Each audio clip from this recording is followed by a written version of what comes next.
democracy or dynasty. Today, we take a look at Togo, one of the smallest countries in Africa, where as of right now, the youths are in the streets. This time, it's for politics. First, let's look at the history of Togo. Togo is the first country in Africa that successfully carried out a military coup and assassinated the first ever African democratically elected president and replaced him with a dictator that controlled the country with military brutality, violence, and was never ever sanctioned by the West. Nyansibe Eyadema carried out the first ever coup in Africa, killing the first ever democratically elected president in Africa, and was backed by the French. He then ruled Togo for 38 years, making him, at the time of his death, the longest ruling president. He ruled the country with military force. Political opponents were silenced. No elections for a very long period of time. And whenever there were elections, he was the only candidate. Oppositions got missing. A lot of assassinations taking place, left, right, and center. You will wonder, why did the people not rise? They did. But each time, the West backed him. He was the ideal puppet master. He once called the former president of France, Jacques Chirac, his best friend. France had control of its mineral, phosphate. They built military bases left, right, and center. And they never, ever condemned him of the way he ruled his people. When he came into power, he actually insisted that people use their African names, which is a good thing. But no, that was all for show. What is the use of the name if you do not support the people?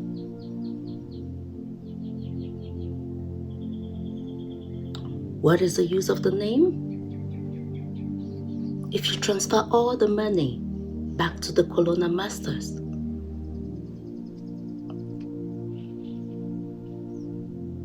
Nyadema ruled the country with force.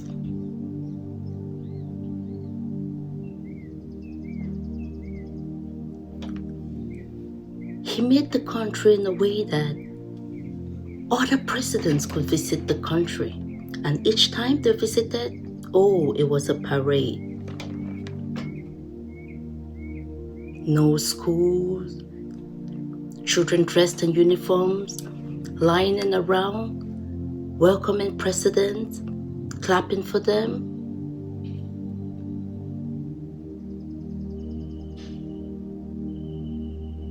He wanted his pictures in all the government offices. In short, all over the country, he wanted his pictures. He created a watch for himself. Real life dictator. I personally believe that a country can be run by a dictator, and the people will like the dictator if he does things for the people. The problem is, most of those dictators still are loyal to their colonial masters. That's never change. While in power, Nyasimbe made it in a way that his son, Fo, who is the current president, was part of his government. It was a one political country. No problem with that.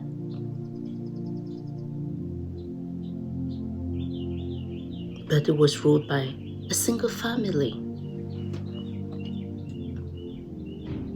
He made his son the minister.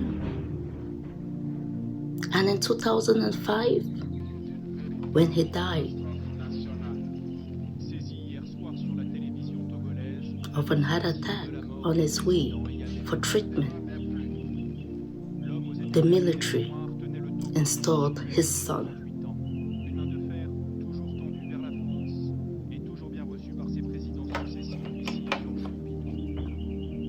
That is loyalty for that military. That is some loyalty in that military.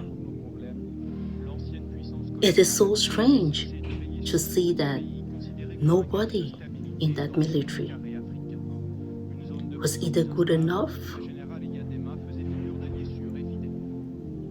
or even had an idea that they could rule the country. You can imagine the fear they had for Yamsibe. His son was made president. Let's go back to him. Isn't it ironic that you rule a country for 38 years and you still go out of the country for medical treatment?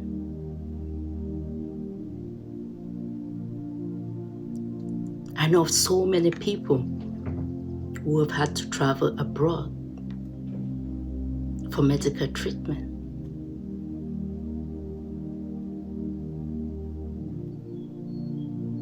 Karma, they say. That's a bitch. Oh, we say like father, like son. His son didn't even waste time. Same as his father, walking in his father's footsteps. Opposition leaders were killed left, right, and center. Nothing ever gets done in the country.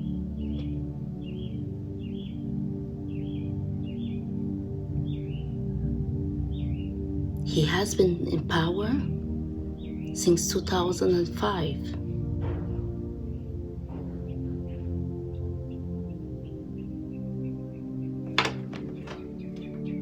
Why do we have Togo today on the map, you say? Recently, he changed the constitution. What the people call a constitutional coup, which made him to remain the president of Togo for the rest of his life. And I guess his own son is going to take over once he is gone. Oh no, the Gen Zs were not having it. The Gen Zs are the generation that were told education is the key. They have all the certificates and all this education, and they are roaming around. When there is hope, there is a way. Again, another blogger calling for a coup, calling for a protest on the day of Fo's birthday. He wasn't having that. The blogger was arrested. And after a few days, he was seen on national TV apologizing to the president and telling the people not to take to the streets there were other ways the hope was built. The youths came out, and as usual, they are met with tear gas, bullets, and violence. You will wonder, where are all the African organizations that we hear of? We have ECOWAS, we have the African Union. Where are they? Why was this president never sanctioned if he ruled the same way his father did? Where is France? France is so quickly to point a finger at the Sahel. Why haven't they pointed the finger at Togo? The hypocrisy of these organizations, the silence of African Union, the complicity of them with the West to take away the future of their children. ECOWAS, silent as never before. But how can ECOWAS talk if they have to call out the president of Togo? They also have to call out the president of Ivory Coast. How can they? His presidents are the bread and butter of the organization. They dare not speak about them.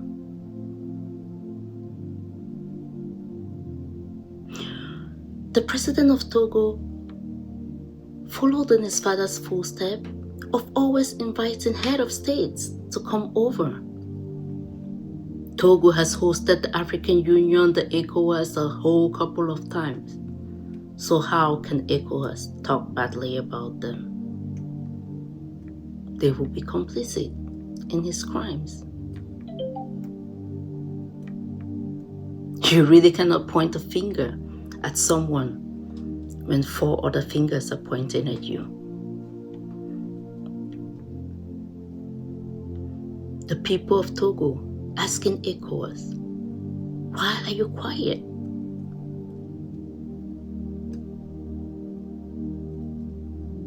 ECOWAS can't even give them a response.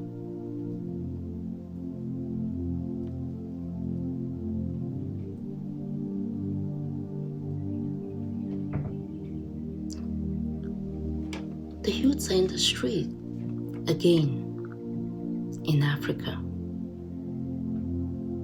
Young African men and women are dying every single day due to bad politics.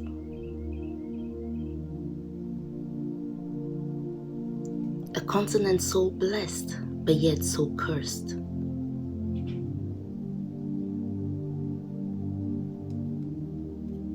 When are these leaders ever going to go away?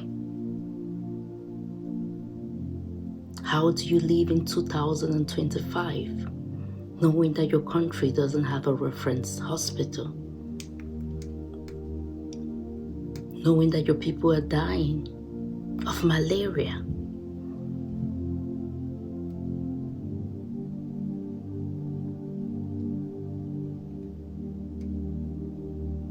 Maybe the enemy of a black man is another black man. But I will beg to differ, because there's so much goodness in blackness. But yet, what happened to the generation of the puppet masters?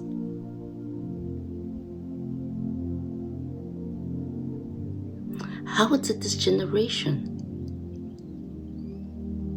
decided that development was never in their plan?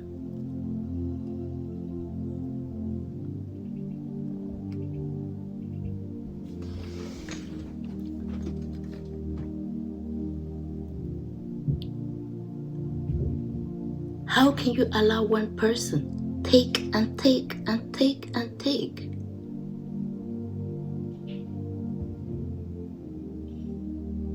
I know they give to you But what about the people? How much blood can you contain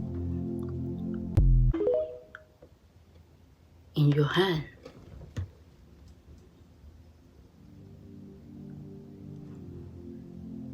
We pray for the youth of Togo.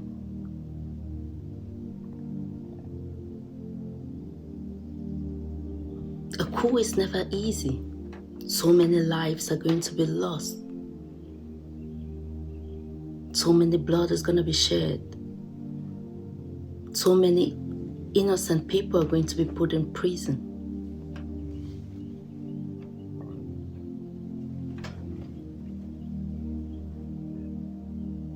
But you have to look at it from their own point. Are we going to live the same lives as our fathers? Are we still going to bring in children into this world where there is no future for them? Where the only future you can actually guarantee yourself is to go to another man's land? Are we still going to accept to be ruled by the same generation that did not see any future for themselves? We are in a world of AI. We are in a world where robots are taking over. And yet, everything to make those developments we own, but we cannot afford one innovation.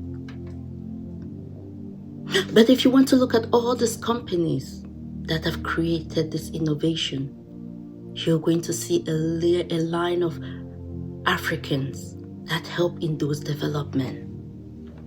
Because the better of us are forced to leave the country.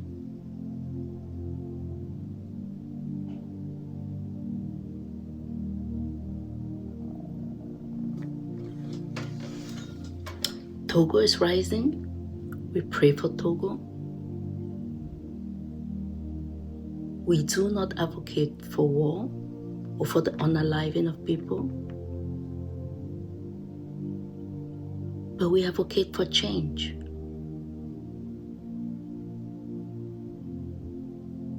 We advocate for growth. We will not sit and watch while our resources are taken away.